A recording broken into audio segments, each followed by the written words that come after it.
Hey guys, what is up? This is Matthew Davis Media once again, and welcome back to another, I wouldn't say top 10 list. I want to do something a little different, okay? Since, the 2010s are over, and it's been quite of a pretty damn good year for gaming, actually.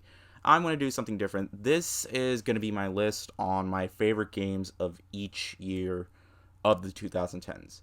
Means these are all the games that I would put at my number one spot of games of each year of the decade. So it's just as simple as that. So from 2010 all the way up to 2019, these are my absolute favorite games of each year. So let's get to it.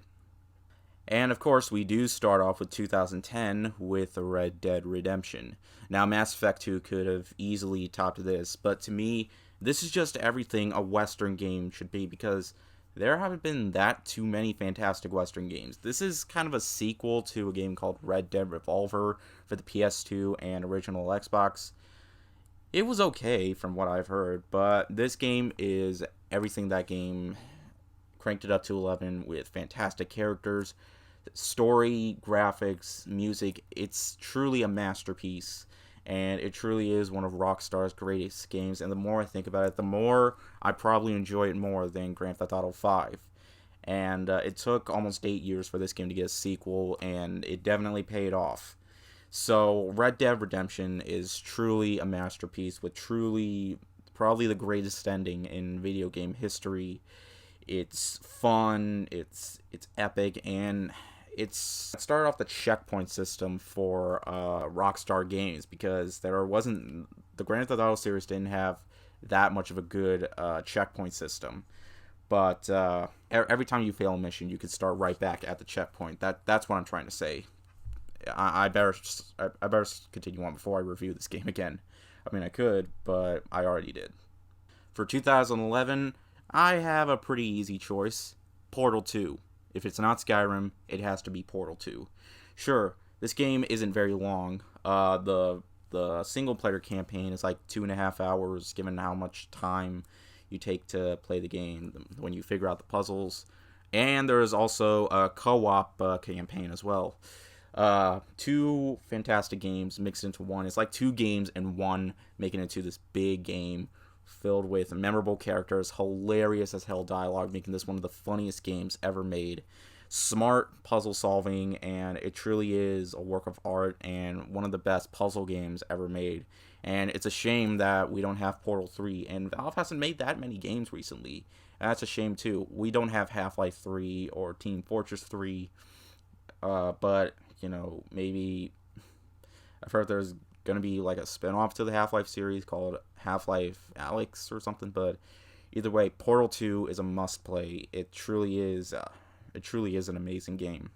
Now, when it comes to licensed games, they almost never get Game of the Year, but Telltale's The Walking Dead Season 1 resents that, because this game truly is incredible. Not only does it have a fantastic story and fantastic characters, but it's also the definition of depression and heart in video games, because video games are usually about fun, running, gunning. No, this game, it focuses on characters and story building, and it's a point and click adventure game, so it's not like a heavy action game like some other games. And Walking Dead does have some of those, but hey, this game without any of the massive shooting is is a lot better than those games with massive shootings, because they're just not as good as this.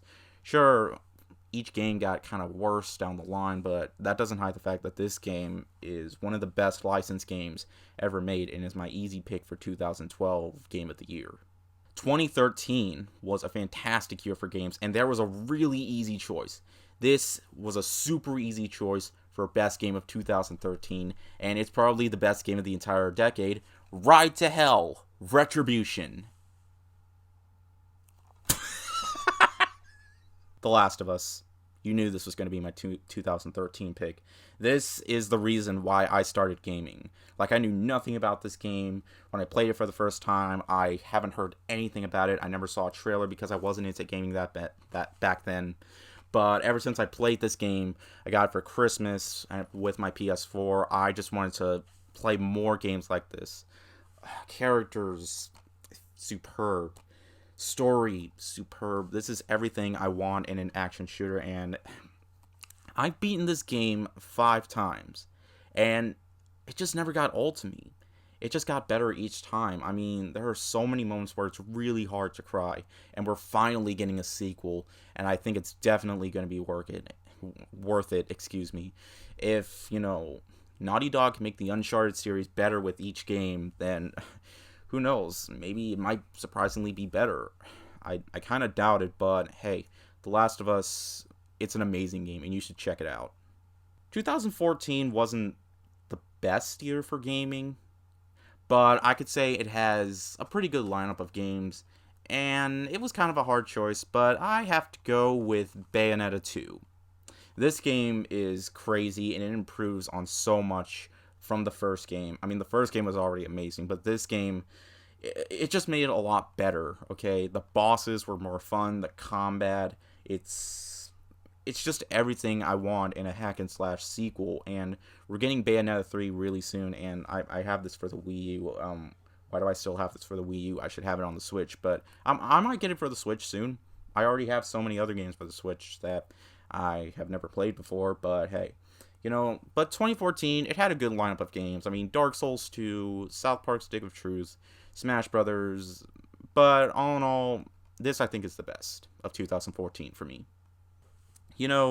Some of my favorite games of all time were released in the 2010s, and The Witcher 3 Wild Hunt is no exception, okay? This is another game that's also released for the Switch. I should probably upgrade that to the Switch, but, I'm playing it on the Xbox One right now, and I remember beating the game for the first time, and I just want to go back and play it some more. The combat is superb in this. The open world environments look absolutely fantastic. This is probably my favorite open world game of all time. It has fantastic RPG elements. I mean, it is an RPG, but, with story and characters, so many characters to interact with, so many quests to do. It's just hours upon hours upon hours of exploration, okay? And this is truly a game that, you should play before you die, because it has some of the best storytelling in any video game ever, and it truly is a masterpiece. I mean, what more can I say? I could call all these games masterpieces because they truly are. I haven't played that many games in 2016. At the end, I said Gears 4 was my favorite game of 2016.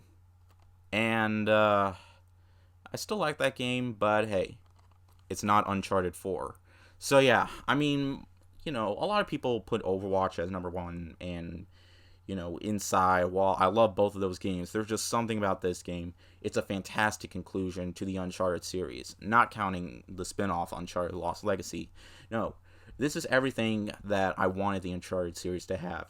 Fantastic story. I mean, characters. I know I repeat myself a lot, and with its lengthy campaign, it kind of feels a little bit longer than The Last of Us a little bit. Probably around almost nearly 20 hours, I guess, including how many times I died, because I died quite a bit. But all in all, Uncharted 4 is true puzzle-solving, third-person shooting action at its finest, and it's one of my favorite PlayStation 4 exclusives of all time. 2017 was probably the greatest year in gaming of that decade. I mean, what could possibly be my favorite game of that year? I mean, so many games could have taken this spot, but of course, Legend of Zelda Breath of the Wild, nothing could beat this. I mean, it's everything. I mean, I talk about this game so much. I have so much of the merchandise already. There's Breath of the Wild Link over there. How you doing, my man? I mean, I played this game so much. I spent over 200 hours. I mean, that including how many times I went back and replayed this. I'm working on it again, trying to 100% everything, trying to do all the side quests, getting all the seeds, doing all the shrines. I mean, the game is just so addicting and so much fun that, I have plenty of time to wait before Breath of the Wild 2 comes out. When is that going to come out? 5 years? 5 years later? I mean, if that's the case, then that's okay, because Breath of the Wild truly is an incredible game, and if this was the only game I could ever play for the Nintendo Switch, then that's okay. Some people say it's overrated. I can see that. Some people say Ocarina of Time is overrated too. I definitely don't agree with that. I think this game is amazing, and there's not a single thing that I didn't like about it. I mean, sure, not every game is flawless. I mean, sure, there are a couple nitpicks, but I still think it deserves a perfect score. And there was another game that could have easily topped the 2018 best game of the year for me, and that's probably my favorite PlayStation 4 exclusive of all time, and you guys probably know what that is. But for now, I'm going to go with Red Dead Redemption 2, which probably might be my favorite Rockstar game of all time, because Red Dead Redemption 1 was a masterpiece. This is a masterpiece as well, but this game has a lot more going for it. More characters, more story. John Marston returns in this game. This game is a prequel, and it's probably the best video game prequel of all time, right next to Metal Gear Solid 3. And usually we don't get that many amazing video game prequels other than that and this.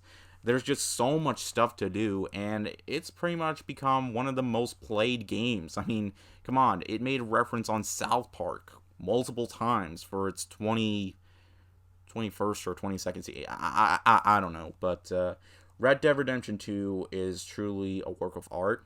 Sure, some people think that the game is slow and a little bit boring, but all in all, I just spent so much time in this game and never got bored once.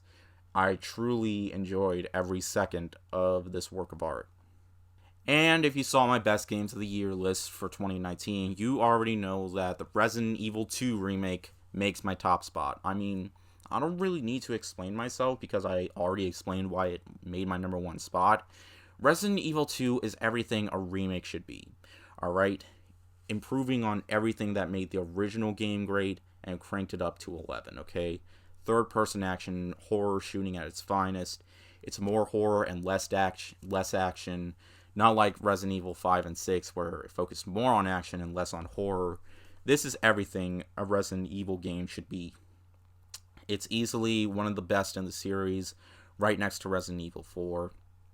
I don't really need to explain anymore because you already know this was my favorite game of 2019, so you kind of, if you haven't watched the list, you don't have to anymore because you know this is going to be number one. But Resident Evil 2 truly is my pick for game of 2019. And there you go, guys. Those are all my favorite games of each year of the 2010s. Let me know what yours are in the comments below, and I'll have my best games of the year list right after I see 1917, which will be Thursday night, because I've been waiting so long to see that. I'll probably have my best of the year list probably Saturday maybe. Golden Globes are on tonight. Definitely going to watch that. Really hope it's going to be some satisfying wins. But anyways, thank you guys so much for watching, and I'll see you guys later. Ward out.